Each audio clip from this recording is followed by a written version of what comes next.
नमस्ते जी, मैं सुनील कुमार टहलान आपका अपने आदर्श यूट्यूब चैनल पर स्वागत करता हूं। आज हम इस वीडियो में साहित्यिक विधाओं के बारे में पढ़ेंगे, अध्ययन करेंगे। जब भी आपके शिक्षक आपको हिंदी पढ़ाते हैं या आप कोई साहित्य पढ़ते हैं तो पढ़ते हुए पद्य और गद्य खंड में विधा शब्द आपको सुनने को मिलता होगा। यह सुनने पर आपके मन में एक प्रश्न उभरता होगा, एक सवाल आता होगा कि ये विधा क्या है। विधा का सामान्य अर्थ प्रकार होता है। वैसे इसे किस्म, वर्ग, श्रेणी या विभाग भी कहते हैं। जब आपके अध्यापक आपको पढ़ाते हैं तो वो आपको बताते हैं कि यह पाठ किस विधा में रचित है। जैसे नाटक है, कहानी है, एकांकी है, जीवनी है, आत्मकथा है, यात्रा वृत्तांत है, संस्मरण है, रेखा चित्र है, डायरी है, आदि आदि।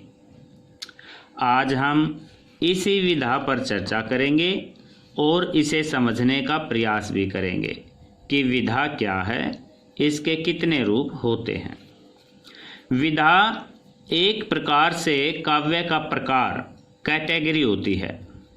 इसलिए मुख्य रूप से काव्य के दो प्रकार होते हैं, एक गद्य और एक पद्य।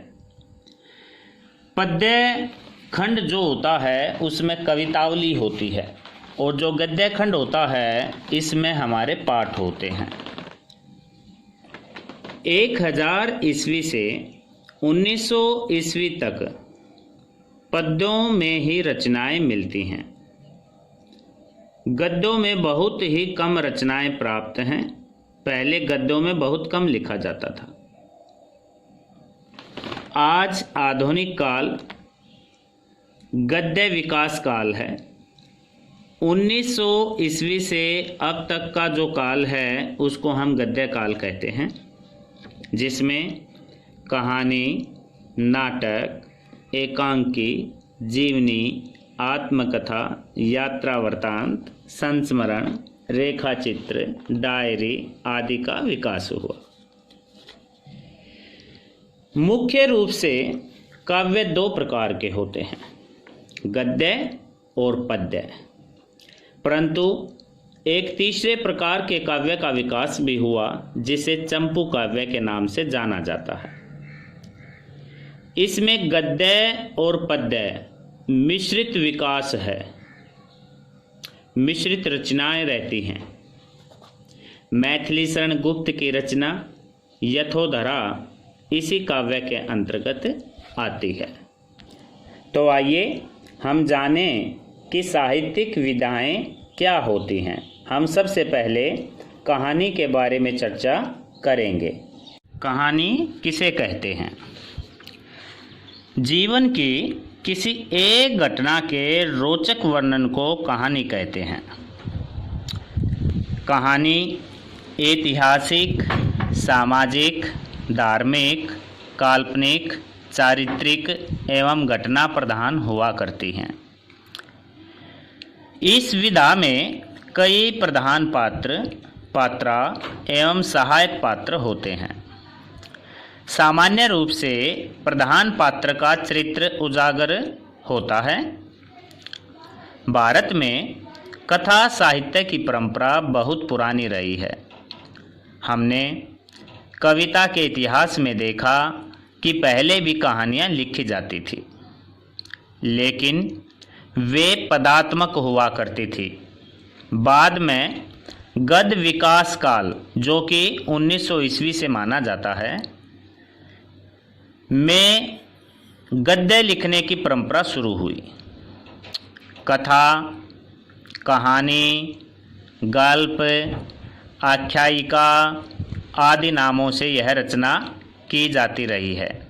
परंतु कहानी नाम ज़्यादा लोकप्रिय हुआ।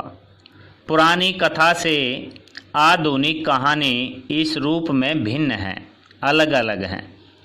जहाँ कथा का उद्देश्य उपदेश देना था, वहाँ कहानी का उद्देश्य आज मनोरंजन और मानव चरित्र की व्याख्या करना हो गया है। हिंदी कहानी का आरंभ भारतेंदु युग से माना गया है।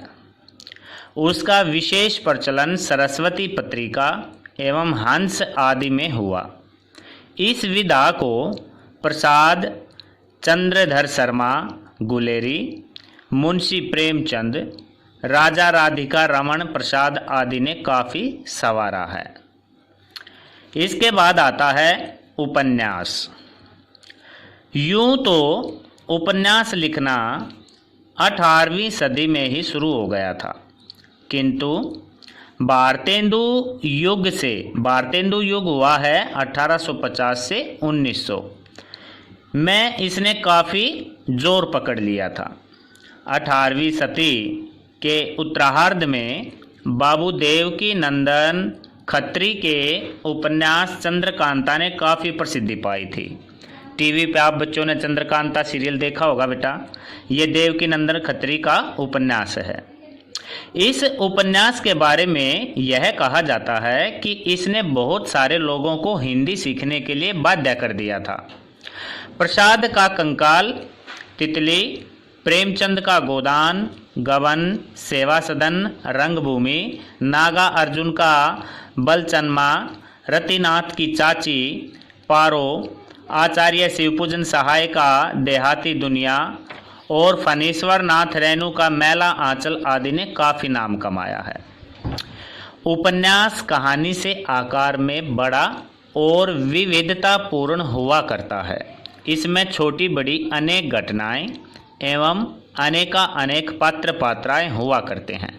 उपन्यास में प्राय सभी पात्र पात्राओं का चरित्र उजागर होता है, जबकि कहानी में केवल प्रधान पात्र का चरित्र उजागर होता है। इसके बाद बेटा नाटक। नाटक हिंदी साहित्य की विधाओं में एक प्रमुख विधा है। इसकी एक लंबी परंपरा है। भारत में ही नाट्य शास्त्र की रचना सबसे पहले हुई। भारतीय परंपरा में नाटक को पंचम वेद भी कहा गया है। यह दृश्य काव्य के अंतर्गत आता है। दृश्य होता है देखना, जो रंगमंच का विषय है। अभिनय कला के माध्यम से समाज एवं व्यक्ति के चरित्रों का प्रदर्शन करना ही नाटक है। इसका उद्देश्य शिक्षण और मनोरंजन के साथ साथ मानवीय संवेदना, समस्या एवं समाज के यथार्थ का चित्रण करना है। इसमें कथा तत्व की प्रधानता होती है। आधुनिक काल में कल्पित कथानक, कल्पित होते हैं कल्पनाओं पर आधारित, कथा कहानी का प्रचलन ज़्यादा है। परंपरागत रूप से नाटक कम से कम 5 अंकों का होना चाहिए, जिसमें आरंभ, विकास, चरम और अंत दिखाया जाता है। हिंदी में नाटक लिखने की परंपरा भारतेंदु युग से मानी जाती है। भारतेंदु युग जो है 1850 से लेकर 1900 ईस्वी तक माना गया है। भारतेंदु हरिश्चंद्र का अंधेर नगरी, प्रसाद का चंद्रगुप्त, सकंदगुप्त, ध्रुव स्वामिनी आदि की लोकप्रियता उल्लेखनीय है। जयशंकर प्रसाद, वृंदावन लाल वर्मा, हरि कृष्ण प्रेमी, उपेंद्र नाथ आस्क, उदय शंकर भट्ट, लक्ष्मी नारायण लाल आदि ने नाट्य जगत में काफ़ी प्रसिद्धि पाई। वर्तमान समय में नाटक रंगमंच तक ही सीमित नहीं रहा। यह रंगमंच से उठकर जैसे फिल्मों में, नुक्कड़ नाटकों में, रेडियो नाटकों में, दूरदर्शन पर धारावाहिक जो हम देखते हैं के रूप में देखा जाता है। अब हम पढ़ेंगे एकांकी क्या होता है। एकांकी नाटक से छोटी एक अंक वाली होती है। जैसे नाटक में कम से कम 5 अंक होते हैं और एकांकी 1 अंक वाली होती है, ये नाटक से छोटी होती है। एकांकी उस नाटक को कहते हैं जिसमें संपूर्ण कथानक की समाप्ति एक ही अंक में हो जाती है। नाट्य साहित्य की परंपरा में एकांकी का अस्तित्व नहीं था, यह बाद में आया है, इसलिए इसे एक स्वतंत्र विधा के रूप में माना जाता है। फिर भी एकांकी नाटक का ही छोटा रूप है, यह उससे भिन्न है। इसमें एक ही मुख्य घटना या जीवन की एक संवेदना को दृश्यबद्ध किया जाता है। नाटक में जहाँ जीवन का विस्तार और चरित्र की विविधता होती है, वहीं एकांकी में जीवन का एक पहलू ही उभर कर सामने आता है। नाटक जहाँ मंथर गति से चरम की ओर बढ़ता है धीरे धीरे, वहीं एकांकी बड़ी ही तीव्र गति से चरम एवं अंत को बढ़ती है। मानव जीवन की व्यस्तता और गतिमयता के कारण नाटकों का अस्तित्व खोता जा रहा है। उसके स्थान पर एकांकी लोकप्रिय हो रही है। संभव है कि भविष्य में एकांकी को ही लोग नाटक की संज्ञा देने लगे। एकांकी लेखकों में राम कुमार वर्मा, जगदीश चंद्र माथुर, उपेंद्र नाथ अस्क, भारत भूषण अग्रवाल, लक्ष्मी नारायण मिश्र, गिरजा कुमार माथुर, यशपाल, अमृतलाल नागर आदि उल्लेखनीय नाम हैं। जीवनी किसे कहते हैं? किसी महान एवं सामाजिक ऐतिहासिक कार्यों के करने वाले विशेष व्यक्ति की विशेषता बताने के लिए उनका जो जीवन वृत्त लिखा जाता है, जीवन के बारे में लिखा जाता है, उसे ही जीवनी कहते हैं। जीवनी को ही जीवन चरित्र, जीवन वृत्त या जीवन चरित्र कहा जाता है। जीवनी लिखने में उस विशिष्ट व्यक्ति के जन्म से लेकर मृत्यु तक के बीच में जीवन एवं कार्य का गहन अध्ययन किया जाता है। हिंदी में अनेक जीवनी लेखक हुए हैं जिन्होंने भारत के ऐतिहासिक महापुरुषों की जीवनियाँ लिखी हैं। इस विधा के लेखकों को भावुकता के बजाय तथ्यों पर अधिक ध्यान केंद्रित करना पड़ता है। पश्चिमी देशों में जीवनी लेखन की परंपरा काफ़ी पुरानी रही है, लेकिन भारत में जीवनी साहित्य की रचना 19वीं शताब्दी के अंतिम चरण में शुरू मानी जाती है। जीवनी लेखन कुल मिलाकर श्रम साध्य कार्य है, बड़ा परिश्रम करना पड़ता है। यह एक कठिन अनुसंधान कार्य है। किसी भी जीवनी अपने घर में बैठकर अपने मन से नहीं लिखी जा सकती, बल्कि जिनकी जीवनी लिखी जाती है, अगर वे जीवित हैं तो उनसे भी संपर्क साधा जाना चाहिए। छायावाद उत्तरकाल में जीवनी साहित्य का बहुमुखी विकास माना गया है। आत्मकथा किसे कहते हैं? जीवनी साहित्य की भांति ही आत्मकथा लेखन भी प्रवृत्ति छायावादोत्तर काल में बलवती रही है। आत्मकथा का लेखक वह व्यक्ति स्वयं होता है जिसके जीवन की कथा वर्णित होती है। जीवनी को अंग्रेजी में बायोग्राफी कहते हैं, तो आत्मकथा को ऑटोबायोग्राफी कहते हैं। आत्मकथा साहित्य की अत्याधुनिक विधाओं में से एक है। यह किसी व्यक्ति के द्वारा आत्म अभिव्यक्ति होती है। इस विधा में लेखक स्वयं नाटक और मुख्य पात्र होता है, स्वयं नायक भी होता है और मुख्य पात्र भी होता है। इसमें लेखक स्वयं अपनी कथा से गुजरते हुए स्वयं को खोलता है, अपने अनुभवों को बताता है तथा आत्मविश्लेषण करता है। महात्मा गांधी की आत्मकथा, महावीर प्रसाद द्विवेदी की आत्मकथा, डॉक्टर हरिवंश राय बच्चन की आत्मकथा आदि काफ़ी लोकप्रिय हुई। डॉक्टर बच्चन ने अपनी आत्मकथा को 4 भागों में लिखा। क्या बोलूं, क्या याद करूं, बसेरे से दूर, नीड़ का निर्माण, फिर और 10 द्वार से सोपान तक। वास्तव में ये रचनाएं बच्चन के जीवन के दस्तावेज हैं। यात्रा वृत्तांत किसे कहते हैं? यात्रा वृत्तांत उस गद्य विद्या को या विधा को कहते हैं जिसमें लेखक अपनी किसी विशिष्ट यात्रा का विवरण प्रस्तुत करता है। उसका उद्देश्य यात्रा के अनुभवों एवं ज्ञानों से पाठकों को परिचित कराना है। इस विधा को पढ़कर पाठक अपनी यात्रा को उद्देश्य और सुखद बना सकता है। भाषा का लालित्य, उसकी सुंदरता एवं वर्णन का माधुर्य इस विधा का अनिवार्य तत्व है। हिंदी की पत्र पत्रिकाओं ने यात्रा वृत्तांत को काफ़ी लोकप्रिय बनाया है। राहुल सांकृत्य आयन ने लहासा की ओर, हिमपात, अगय का अरे यायावर याद रहेगा, रघुवंश का मृग मरीचिका का देश आदि काफ़ी लोकप्रिय रचनाएं हैं। संस्मरण किसे कहते हैं? संस्मरण गद्य की वह विधा है जिसमें लेखक किसी प्रिय व्यक्ति को याद करता हुआ उसके संग बिताए हुए क्षणों का सुरुचिपूर्ण वर्णन करता है।